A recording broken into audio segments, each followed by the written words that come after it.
Hi guys, welcome to another episode of the No Beef Podcast. It's your host with the most, Bobby, BOBZ. Today we've got another special guest. You know how we do it. We don't introduce the guests introduce themselves. So please take it away. Hi guys, my name is Cynthia. I live here in Edinburgh. I'm a mental health therapist and a beauty therapist, a mom of one, and a lover of life. Thank you for that, Cynthia. Cynthia, thank you for coming on. I know you're a very busy woman, so I do appreciate your time. So thank you very much for that. Cynthia, my first question to you is, also you've told us who you are and what you do, okay? I just want to elaborate on that. What do you do for the BLM right now in Edinburgh? Who are you to that community? I think at the moment I am kind of the face of that at the moment. And I'm doing a lot of speaking for the team, whether it be with the press or at protests. So that is my role right now in Edinburgh with that movement. Brilliant. Very powerful. I love that. So tell me, you've lived in Edinburgh, as you said, okay, and you are a black woman, okay? So tell me a time of racism that you've been a victim of. Actually, what I would like to tell you is how I felt and what the circumstances were, rather than bringing up the actual event. Okay, yeah, brilliant. Thank you. Yeah, okay. Yeah. Because I want the focus to be on what it does to the victim rather than what actually happened, and kind of give the racist more attention. Okay. So it was in public. What I'll tell you was that it was in public. We were all adults, and I was called names, not just once, not twice, but 3 times.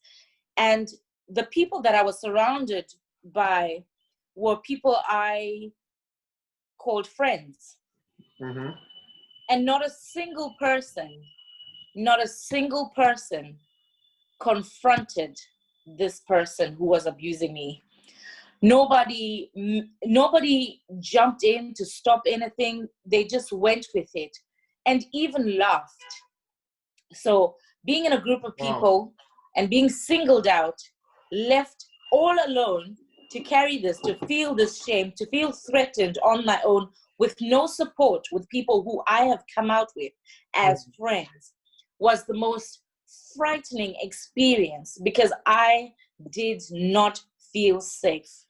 I did not feel safe in that moment. And a few hours later, I think people wanted to pass it off as a joke, or just, kind of like encourage me or strengthen me, tell me it's okay. But that is not what counts. What I needed was somebody in the moment to speak up for me, or somebody in the moment to even stand next to me, or even hold my hand, or even say something. Yeah, stand up for you. Yeah, it's not observers or witnesses that I needed at that time, So that left me, it left me embarrassed. It left me feeling very afraid. And it was a reminder that, do you know what? I feel like I'm on my own with this fight. Because unless I have people around me who are willing to step in the moment, I'm doing this on my own, And I think about allies when I talk about that, people who are not Black people, but who are standing with us. Allies are people who are standing with us, not just at protests, not just when the buzz is on in the media, but people who are with us in the background, actually putting things in place to break down structural racism. So, when that happened, I just want to touch, mentally, how did you feel? I know you said physically you felt scared, but how mentally, as another Black person, I understand and I get it.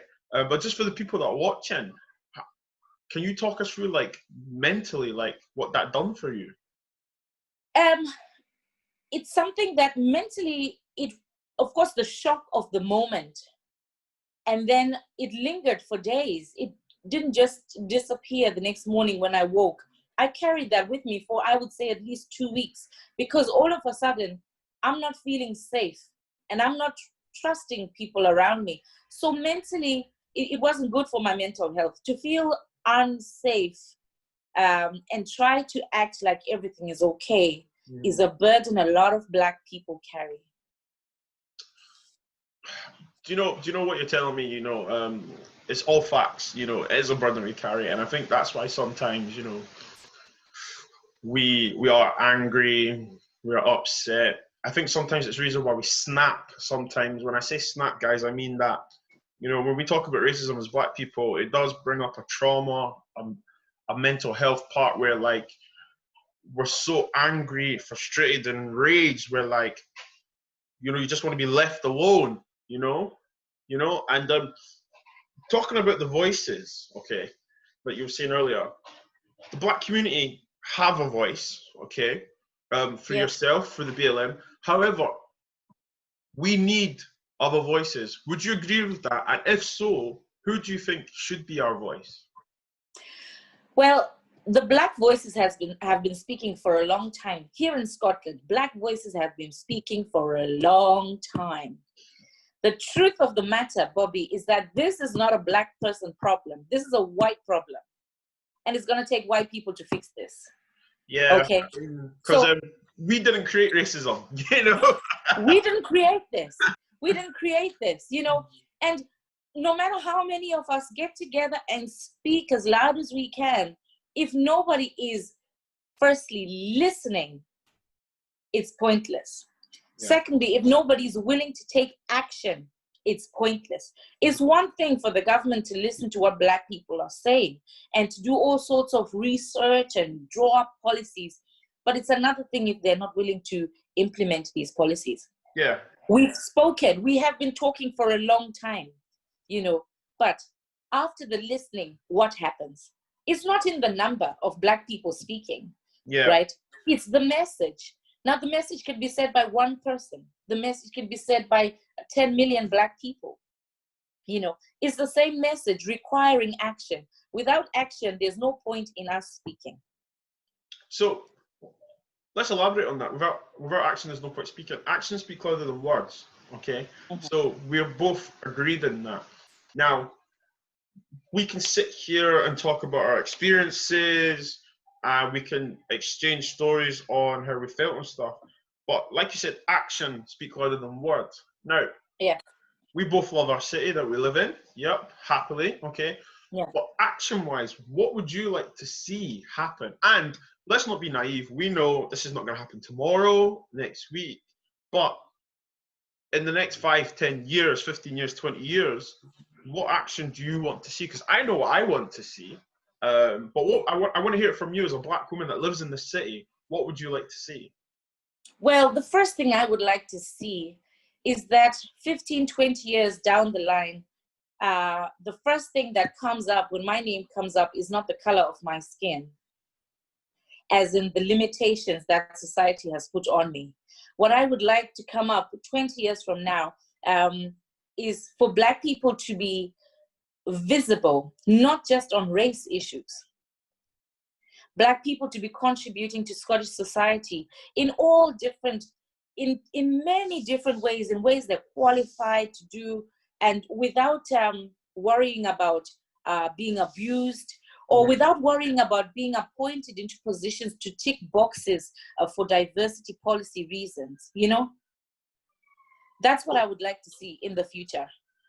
Then, obviously, from what you've said, and obviously representation and stuff like that, do you think this can happen? Yes, it can happen. It can happen. And, like you said, it's not going to be overnight. And with this latest wave, I think we've got energy to push further, to push the movement further. I know a lot of companies are wanting to employ Black people. People are wanting to find Black people and maybe use them. There's a level of mistrust there, because sometimes I think it's just for propping people up rather than actual change, if you know what I mean. So I think, fine, if that's going to happen for now, fine. But I think we need to follow it up and challenge it where the promise is not fulfilled. I'm going to throw you a curveball now. Okay, gonna throw you a Okay. curveball. Um, as the Black community, we want change. Do you think there are certain ways of challenging these changes? When I say that, I mean, I'll give you an example.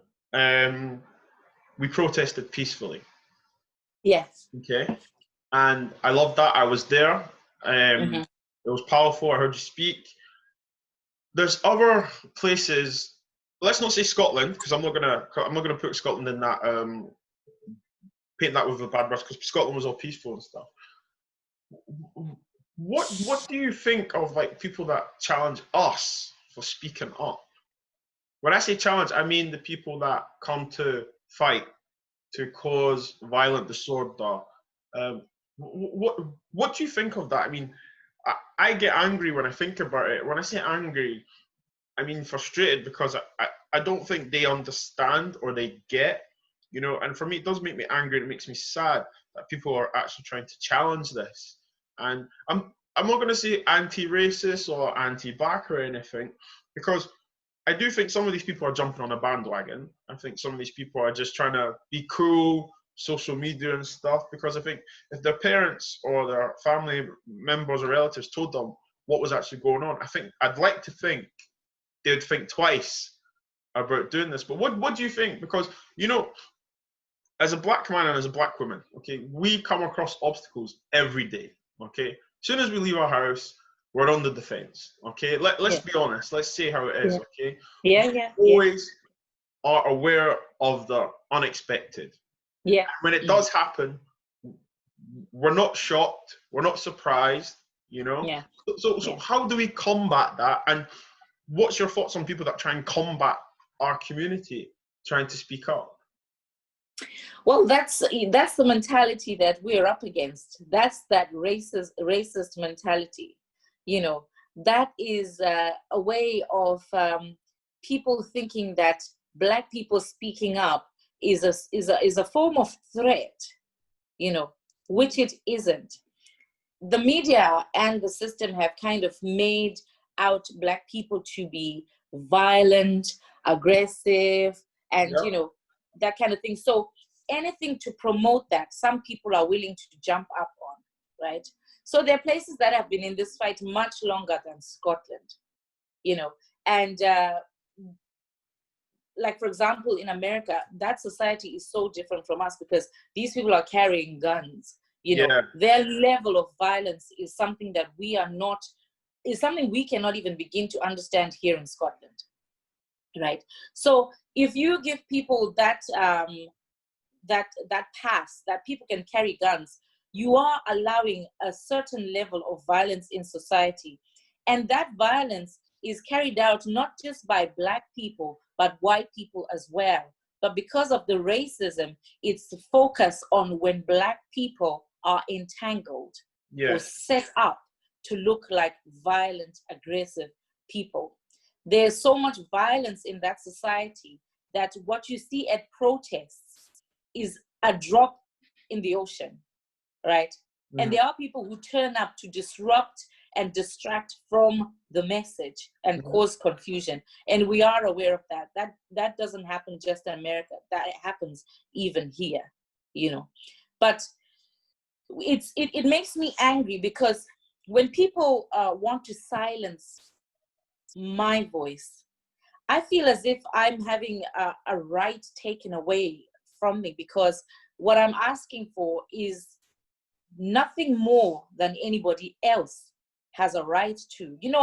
I go on about this argument that people have online about all lives mattering. I think this is an excuse that people are just using to try and shut people up. All lives can't matter if Black lives aren't mattering. How can you? It's like there's so many memes on social media trying to explain this, and some of them are so simplified and so basic, easy even for children to understand. But there are people who are not willing to learn. There are people who are wanting to be stuck in their old ways of thinking, because for them that's comfort. And because of that way of thinking, any other way of thinking for them is perceived as a threat. Yeah, You know? and do you know the way that you've just said that? Okay, I'm glad you said that because, you know, I do these podcasts and I talk about different races and stuff. We talk about men and female. We talk about all lives matter racism. And I'm glad we brought up because we have a deep-rooted systematic racism. And when I say Yeah. that, I don't mean that every Tom, Dick, and Mohammed are racist. What I'm saying is that because certain families and certain households within the white community and other communities are brought up and taught that they are superior to any other race. Now, that's not their fault. That's just what they were being taught. So when you're taught that and you see it from your parents and in your household, it becomes automatic. It becomes the norm. Okay, and for some reason everyone gets to an age where you know right from wrong. Okay. Yes. And we all know if a situation or a subject affects them, they'll have a massive interest in it. But if it doesn't affect you, especially in this generation and the old generation, they don't care. And when I say I don't care, I'm not saying that they don't feel sorry, they don't show empathy. I mean, they're not interested. So that's why you get these people that say all lives matter and so on and so on. But I just find it very crazy that I wrote this in my article for my work, and I said that when the bombings happened in Paris, okay, everyone social media, everyone put up a status, I stand with Paris. Some people have probably never been to Paris. Some people probably don't even know anyone that's French or anything like that. Yeah. Manchester bombings, you know. But no, these same people didn't say, what about the shootings in I never saw anyone say, what about Edinburgh? There's stuff happening in Edinburgh. I didn't see anyone that say bombs in our city. And breast cancer, has anyone ever put up, what about colon cancer? Do you know what I mean? Yeah. Yeah. Why is it that when we say Black Lives Matter, people take offense? And then what I don't understand is that when you take away the Black community, okay, anything that happens in the world, okay, I mean the world, not just UK, everyone comes together and, you know, brings up awareness, you know? But why is it when the Black community, you know, say, look, we need your awareness, we need your prayers, we need your time, we need your voices, we're then battled? No, that's what I mean by that's what I mean by deep-rooted racism, because to them, we're still not seen as equal. We're seen as we should be grateful. And I'm not holding my tongue here, Cynthia, because still to this day, we're still having this problem. Yeah. You know That's the thing. It's, you know, when people are quiet, that is a form of betrayal. You know, when all these things come up, and usually people who are vocal about issues like that, when it comes to Black Lives Matters, and they are quiet, that is betrayal, right? And the reason why people find it so easy to betray us and let us go when they have no need for us is because we are like an accessory. Our culture is valued. Our appearance is valued. We have people tanning their skin, injecting their lips, wanting to look like Black women, right? Everything about us is accepted, except for when we actually physically want to be present and show up. Then it becomes a problem. And, you know. Yeah, I 100% agree with that, because, you know, I had a charity founder on last week, and we were talking about executive appearance and stuff, and I said to her, I was like, do you know, when I was growing up in Scotland, I was made fun of for having big lips. I was made fun of my skin. The Black females in my family were made fun of for their big bums, and so on and so on. Yet, this generation, it's a fashion. And it's like, well, no, you're trying to look like us. Which, look, we take it as a compliment. You know, cool. Yeah. However, don't enjoy us on your own accord, you know. Yeah. You know what I mean? There's triumph us at the same time feel our sorrow. Do you know what I mean? Exactly. And you know, talking about this, I mean, like, I see fashion, you know, and don't get me wrong, like, people that enhance their body or anything, sometimes it's for their own mental health. They want to feel good about themselves. I get that. And I support that 100%. Yeah. Where it bothers me is just that the people that make it a fashion accessory, but yet we don't hear you say anything for our community. And that's where I think, that's why one of the reasons I create this podcast is to create awareness, to say, do you know what, actually, you do like our culture, but do you even know why we're fighting for equal rights? Do you know why Sir Geoffrey Palmer keeps making all these conference speaking, goes to the BBC, speaks for the black community? Do you know why yourself, why you speak at protests? Do you even know why black men are scared to walk down the street sometimes? You know, like, some of these songs they listen to, I wish they listened to the words of the song. Yeah. Because, you know, rap music, our black culture, R&B and stuff, some of these songs are talking about our pain, you know, and recently some of these songs are talking about what's actually happening in real life right now. Yeah. I feel like if any community that tries to silence us and say all lives matter, they should take a step back and be like, okay, let's look at the situation. Because I'll tell you this right now. If you were interviewed by the police, right, or any law authority or anyone or worker or anything, they will hear both sides before they make a decision. Now, as you as an intelligent human being, if black people are saying Black Lives Matter and you have your community saying all lives matter, maybe take a step back and say to your black friend or to anyone of color you know, why do you guys feel like that? Ask that question, because what I'm pushing at my work is that conversation. You know, my slogan is united, not divided. Ask the question and say, why do you feel Black Lives Matter? Then listen to us. And then put yourself in our position. Because I tell you what, the amount of people I've spoke to and said, now swap places with me. Yeah. You know, they paused. Do you know what I mean? They've paused because they wouldn't swap places with me. No. And they know they're socially aware that this happens. Now, I love me and your approach. I love what we're doing. You know, we're bringing awareness. We're trying to unite people together. I love our approach because we're actually not trying to segregate people. You know, we're trying to bring people. We want people to listen to us. You know, help us. And so like, to conclude on the All Lives Matter, when anyone says that, I can't rate their intelligence personally, because, you know, I can't. I'm going to conclude on that matter. And what I'd like to ask you is, you know how we're talking about racism?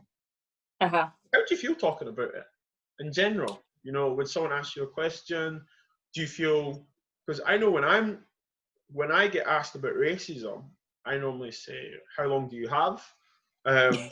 Which part? Where do you want to start? You know, and when I'm telling my stories, Cynthia, I get angry and annoyed because I think to myself, this actually happened to me. Yeah. So how do you feel? You know. How do I feel when I talk about racism? I make it a decision to step out of my emotions and to think about here in the here and the now, and what message I am trying to give. Because sometimes I am aware of some people ask questions not because they want to be part of the solution to the problem, but because they want to pass time. So it's not everybody I speak to about race. I speak to a race about people who I know are truly, sincerely interested in bringing about change. I'm not about to have a 150 comment argument with somebody on Facebook about all lives matter. Some things are just not worth my energy. Wasted energy, no point. Do you know? Sorry, carry on. Yeah. Some things are not worth my energy, and some things are not even worth me dignifying with my attention. 100%. I love that. Yes. And do you know, for me, it's right now, and obviously all that's happening, you know, I've got this new role at work, you know, and do you know, my colleagues haven't acknowledged it. Yeah, seriously. I'm in my team. My line manager has acknowledged it. He even spoke to me. He was saying, "Brilliant," he's encouraging me and so on. But all my colleagues in my actual team that I work with Monday to Friday, see them physically in the office. One of them sent me an email to say, "Well done," and so on. None of them have acknowledged it, and then that brings to my awareness that these are the people that I work with, yet they don't want to talk about it. They don't want to be like, "Well done, Bobby," and it makes me worried, because I'm like, wow, okay, so what do you guys think of racism? And I will put the question to them, because your colleague is black, and if I done an amazing presentation on my profession, they'd say, "Well done" to me.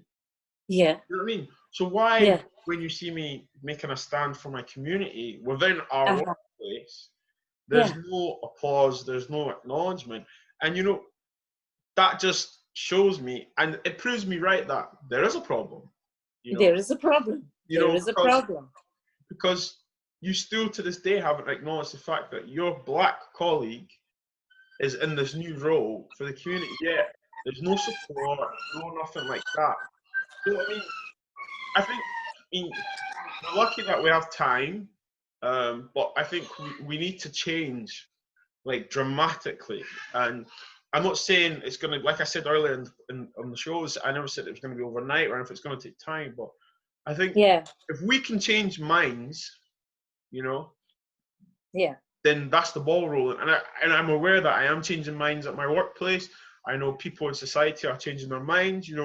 I took my son to the park, Cynthia, and now the parks are open. I took him to the park, put him on the swing, and this gentleman came up to me, this white gentleman came up to me. He was with his wife and his grandson, and my son and his grandson were playing, and he came up to me and said, "Can I ask you a question?" He just said, "Hello, can I ask you a question?" And he said, "Is there racism in Edinburgh?" And I said to him, 100%. And then he just sighed and he said, "Do you know what? I knew the answer to that, but I just wanted to have a conversation with you." And we spoke, and because of where he came from, he was discriminated against, and he's white. Yeah. I said to him, I just talked to him, "Well, welcome to my lifestyle," Yeah. But it's stuff like that, Cynthia, where this guy doesn't know me from Adam. He doesn't know me, and he engaged in the conversation. We need people's courage. We need people to be brave. Yeah. I'd rather had the conversation with someone who was awkward about racism, said something offensive, and I'd be like, "Look, do you know what? That's offensive. I get that. This is what you thought was normal, but you can't say that." Because that means we've engaged the conversation, we have changed someone's mindset. Okay. Yeah. Now we hope and pray that they will then go to their social group, and it'll be a domino effect. Cynthia, thank you so much for coming on. Seriously, thank you so much. I appreciate it. I know you're a very, very busy woman. Well, thank you so much for having me. I really, really, really enjoyed this, and what I'll say to you, congratulations on your new role. And for the people who are wanting to turn a blind eye to it, your presence is enough.